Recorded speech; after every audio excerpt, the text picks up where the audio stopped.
तो दोस्तों इस वीडियो में हम C inter costing marginal costing का इलस्ट्रेशन नंबर थर्ड करने जा रहे हैं। आइए समझते हैं इस क्वेश्चन को।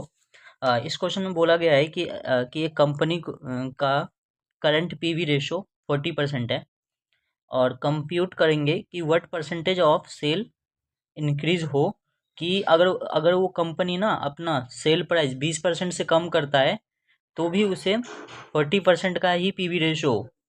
मतलब इस क्वेश्चन में क्या ये रहा है कि करंट में कंपनी को 40% पीवी रेशो जो पीवी रेशो है कंपनी का वो 40% है और कंपनी ने अपना किसी वजह से अपना सेल प्राइस 20% से कम कर दिया है।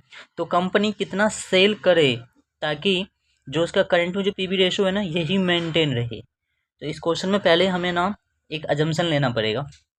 लेट कर लेते हैं सेल इक्वल में 100, ठीक है। और पीवी रेशो क्या होता है? पीवी रेशो का फॉर्मूला क्या होता है? पीवी रेशो का फॉर्मूला होता है से कंट्रीब्यूशन अपॉन में सेल, ठीक है। और पीवी रेशो हमारा है कितना? 40%। और हमने यहाँ पे कंट्रीब्यूशन पर लिख दिया, सेल को हमने 100 लेट किया तो हमारा कंट्रीब्यूशन कितना निकल के आ जाएगा? कंट्रीब्यूशन आ जाएगा हमारा 40 रुपया, ठीक है। तो अगर हमारा ये तो बताइए आपको, ये तो इनकम स्टेटमेंट में हमने समझाया था।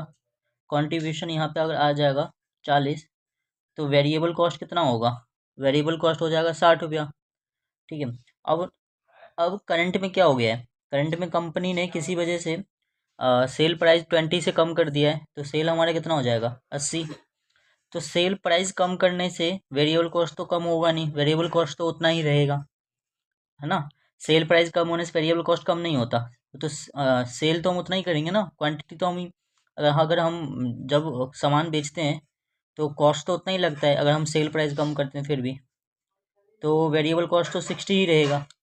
तो उस हिसाब से हमारा कंट्रीब्यूशन कितना आ जाएगा? 20। बट कंपनी अपना 40 कंट्रीब्यूशन ही मेंटेन करना चाहती है। जो कंट्रीब्यूशन आ रहा है और इतना ही मेंटेन करना चाहती है।